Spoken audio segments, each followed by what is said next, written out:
Have you ever found yourself sitting on the nursery floor at 2 a.m., holding your sleeping baby, and feeling this sudden, overwhelming weight of responsibility? You look down at that perfect, tiny face, and amidst all the love, a quiet, nagging question creeps in. Am I doing enough? Or worse, am I accidentally doing something that's holding them back? Every modern parent is bombarded with toys that promise to raise a genius and flashcards designed for infants. We are terrified of missing a critical developmental window. But the truth is, the things that actually slow down an infant's brain development aren't a lack of expensive gadgets. In fact, it is often the well-intentioned, everyday habits we fall into just trying to survive the day that quietly disrupt the brain's natural design. If you have fallen into these traps, please take a deep breath. You are not ruining your baby. The infant brain is incredibly plastic and resilient. But to unlock its true potential, we have to understand what it actually needs from us. Let's look under the hood. At birth, a baby's brain has almost all the neurons they will ever need, but very few connections between them.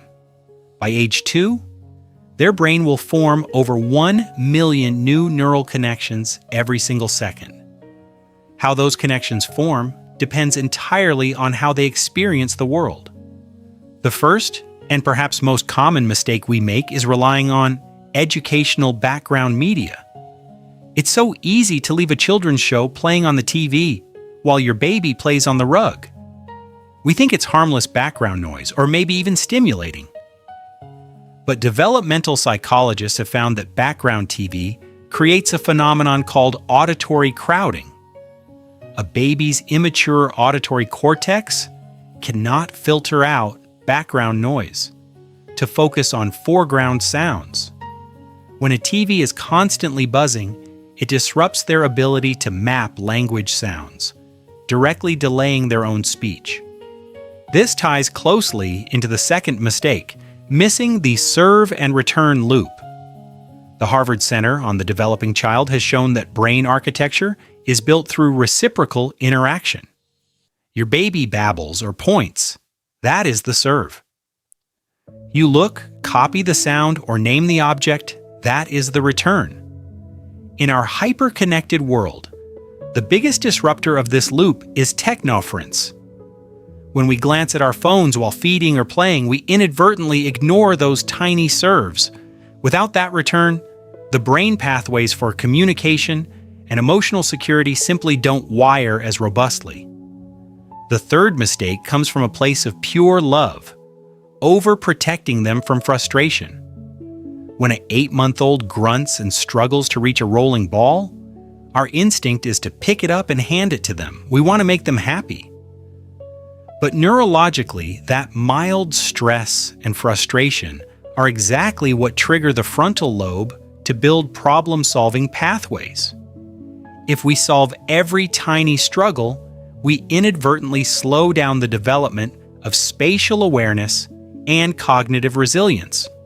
Fourth, we often overschedule their environments with heavy artificial stimulation, battery-operated toys that light up, sing, and dance at the press of a button.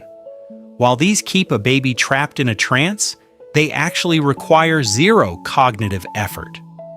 A simple wooden spoon and a metal pot, however, force a baby to experiment with cause, effect, gravity, and texture.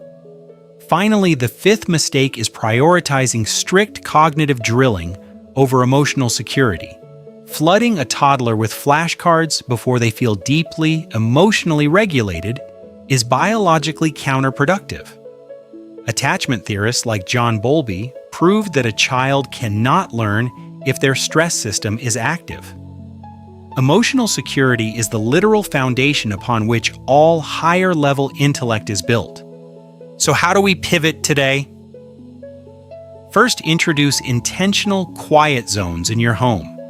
Turn off the background screens and let your child experience the natural ambient sounds of their environment. This allows their brain to rest, process, and map language accurately. Second, practice the 8-minute rule. Dedicate just 8 minutes a couple of times a day to completely undistracted, phone-free interaction. Get down on their level, follow their eyes, and simply describe what they are looking at. Third, step back and become a supportive observer. The next time your baby struggles to stack a block or reach a toy, count to 10 in your head. Let them experience the grit of trial and error. You aren't abandoning them. You are giving them the gift of a capable mind. And lastly, focus on heavy, sensory, and real-world play. Swap the flashing plastic toys for real-world objects, dirt, water, and fabrics. Building a strong brain isn't about perfection. It is about presence. You don't need to be a perfect parent, just a responsive one. Of course, every child's developmental journey is uniquely their own. If you ever have persistent concerns about your baby's language progression, motor skills, or social engagement, always reach out to your pediatrician to ensure they are getting the personalized support they need. You are already the exact expert your baby needs. Trust the process and trust yourself. What is one simple shift you're going to try in your routine today? Let me know in the comments below. If this resonated with you, please subscribe to the Baby Mind Coach and share this with a tired parent who needs to hear it. I'll see you in our next video.